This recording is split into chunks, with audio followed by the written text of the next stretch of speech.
Bismillah.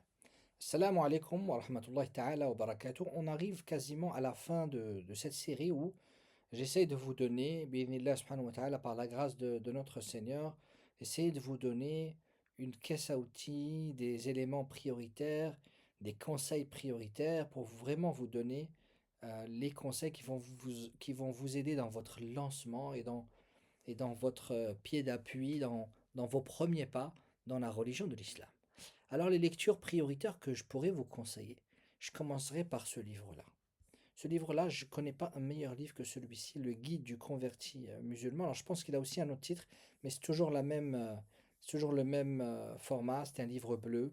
Alors dans ce livre-là, il y a un topo général de l'islam, des 5 piliers d'islam. Donc c'est un très bon guide. Franchement, je vous conseille de l'avoir sous la main. Même des fois, c'est même des personnes qui sont même pas converties, mais qui finalement, ils veulent refaire un peu, réviser un peu les bases de leur religion. C'est un très bon livre. Deuxième livre que je vous conseillerais, alors c'est pas dans l'ordre ce que je vous dis, je vais essayer de vous donner les lectures prioritaires et vous piochez dans ce que vous pouvez. Il y a certains liens que je vais vous donner direct, comme ça va être plus simple pour certaines. Bon, il y en a qui n'ont pas l'occasion d'acheter les livres, etc. Mais sachez que c'est des investissements qui ne sont pas perdus. C'est-à-dire, ça va vous aider dans votre cheminement. C'est un bon investissement, Inch'Allah. Alors, la vie du prophète, il y a beaucoup de livres.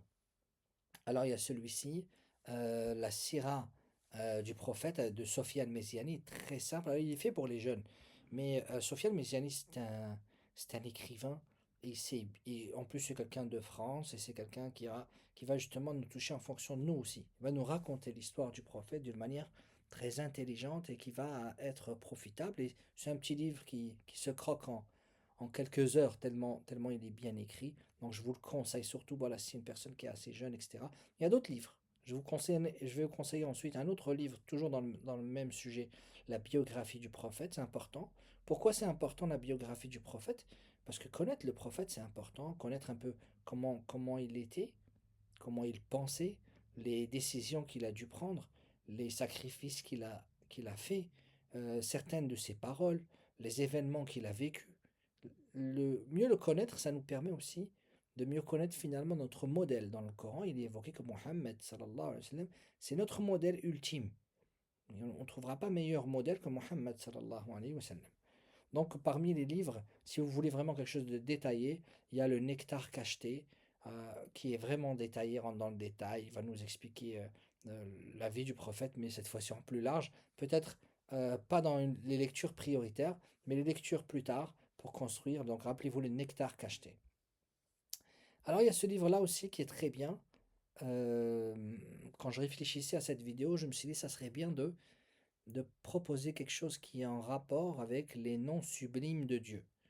Donc le prophète de l'islam va nous dire, Dieu a 99 noms sublimes, celui qui les aura appris, qui les aura compris, qui les aura appliqués dans sa vie, alors celui-ci sera des gens du paradis.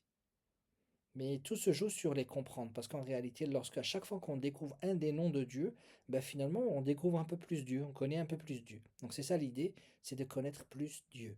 Et c'est un raccourci en réalité, si on veut connaître Dieu, il y a plusieurs chemins, mais celui-ci, c'est un raccourci, celui de se concentrer sur les noms sublimes d'Allah subhanahu wa ta'ala. Alors ce qui est bien dans ce livre-là, c'est qu'il y a des explications. Alors vous allez lire le Coran. Certainement, certains d'entre vous ont déjà opéré cette mission de lire le Coran. Vous avez vu que c'est pas si simple. Alors c'est pour ça que je vous proposais ce livre-là de Nabil Guettaf, qui a aussi un Coran en français que je vous montrerai tout à l'heure, euh, à la découverte des sourates du Coran. C'est-à-dire que ce manuel va vous aider à comprendre l'architecture de chaque sourate, concernant les sujets. Des fois, ça va être le contexte. Ok. Donc ça, c'est important et c'est un petit livre facile qui va vous aider dans votre lecture du Coran. Parce que vous allez, certainement, c'est sûr que vous allez lire le Coran, mais pour être orienté, vous aurez comme une compagnie savante, un sachant qui va vous aider à avoir une lecture éclairée et avoir certaines grilles de lecture. Ensuite, parmi les choses que j'aimerais vous proposer, alors si une personne vient entrer dans l'islam, moi je lui proposerai ce livre-là, que moi pour moi c'est un des meilleurs livres qui a été écrit dans la vie du prophète. Alors faites pas attention à la couverture, je ne la revendique pas, je suis contre.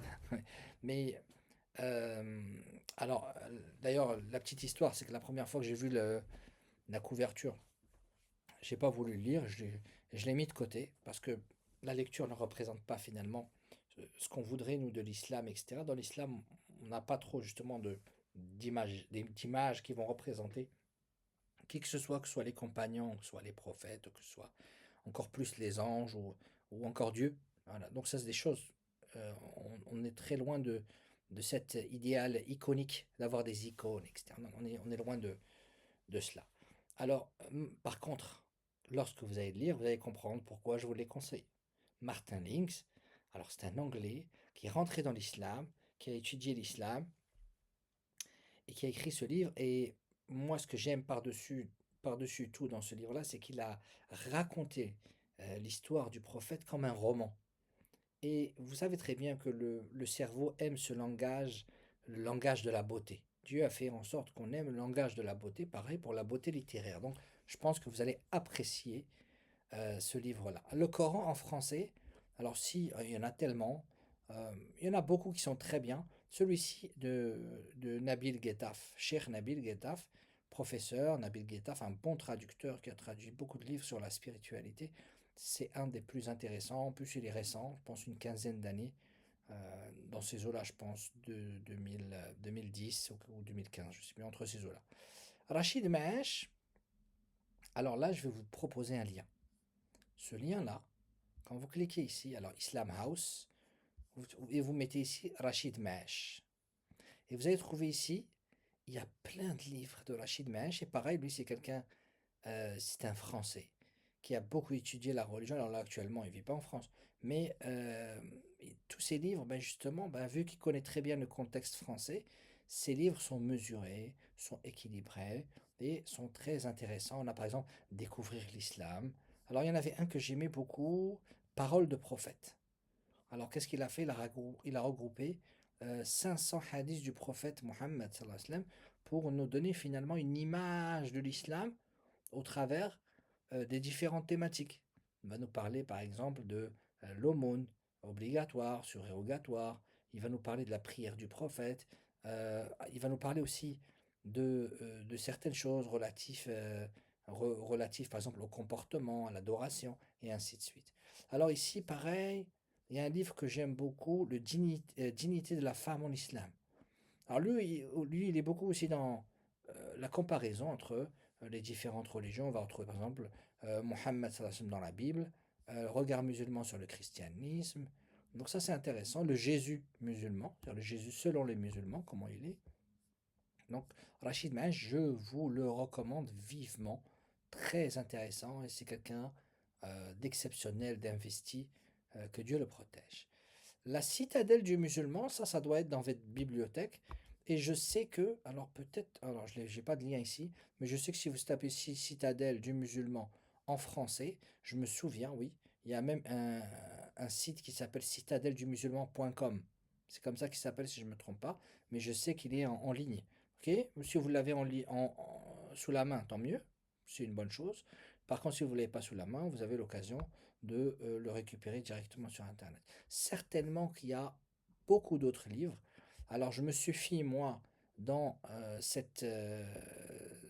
conseil lecture prioritaire. Alors je regarde, je pensais à un autre livre, là je viens d'y penser, si je le retrouve. De toute façon, à chaque fois qu'on cherche un livre, on ne le trouve pas tout de suite, ça c'est comme ça, c'est la vie.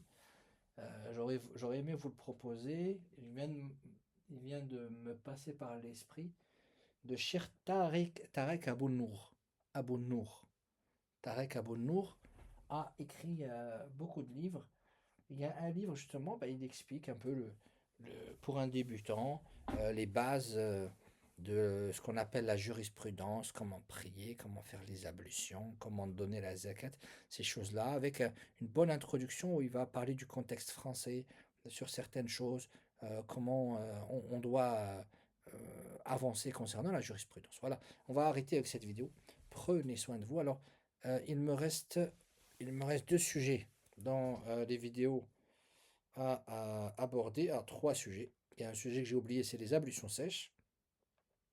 Il y a une autre vidéo, c'est face aux épreuves, comment doit se comporter le musulman et comment entretenir sa foi. Alors ça va être des vidéos qui sont très très courtes, rapides. Alors je vous dis à tout de suite. Salam alaikum wa rahmatullahi ta'ala wa barakatuh.